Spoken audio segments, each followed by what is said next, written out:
Hi, my name is Steve DeVries, filling in this week for John Sluice, who's busy filing taxes at this very moment behind his desk. So while he couldn't leave to do this video, we decided to grab the camera, head downtown, and shoot a video about an obscure tax case we think you might find interesting.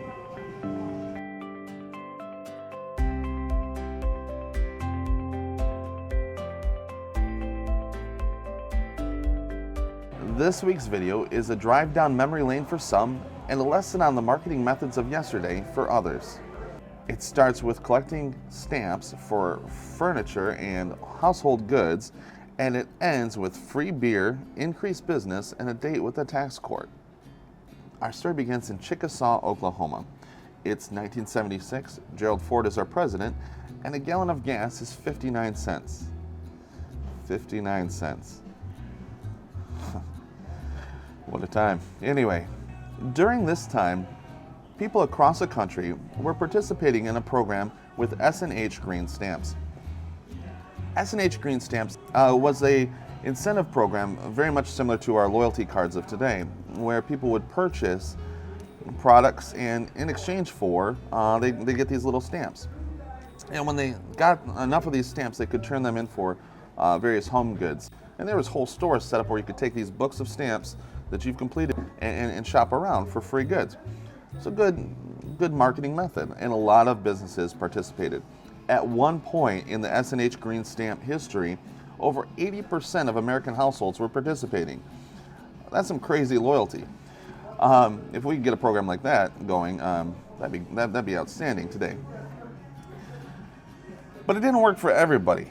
Not everybody was a stamp collector, and specifically for a business owner named Edward J Sullivan, Ed, as we'll refer to him as the rest of this video, he had a gas station outside of the oil fields outside of Chickasaw, the town of Chickasaw. His clients, the young single oil field workers, weren't exactly the stamp collecting type. From October 1974 through the end of 1975, Sullivan tried S&H green stamps to no avail. He said, "When I first opened my station, business was very slow, as is usual with a new business. Next, I started using S&H green stamps to boost my sales. The majority of oil field workers, my customers, were single men who didn't have much time for licking stamps." So what did he do? He decided to offer the one thing that men after a long day of work can't refuse: free beer. Now that's my kind of incentive. I know where I'm going for gas, and gas at 59 cents a gallon. Free beer plus hard-working oil field workers. Could it work? It could, and it did. Business was booming. Everybody was happy except the IRS. When Edward filed his taxes, he claimed $3,194 in expenses, mostly for giving away free beer.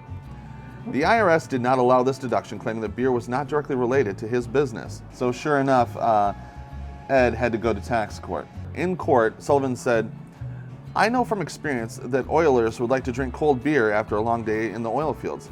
I really didn't feel in my heart how a small businessman can be put down because he had an idea and made it work." The judge in the case agreed. He said, "The rule in Sully's case is that a small businessman who wants to get customers can offer free beer." There you have it. Ed 1, IRS 0. The moral of this story is you never know what might work to bring customers through your door. Jay, these boys are customers. Being creative and knowing your customers is a sure path to success. Before you implement a strategy similar to Ed, make sure you check with local laws first. We hope you enjoyed this obscure tax deduction story just in time for taxes this year. If you know of any interesting tax stories that you'd like to share with us, please let us know in the comments below, or feel free to email them to the office. We'd love to hear from you. Thank you, and we'll talk to you soon.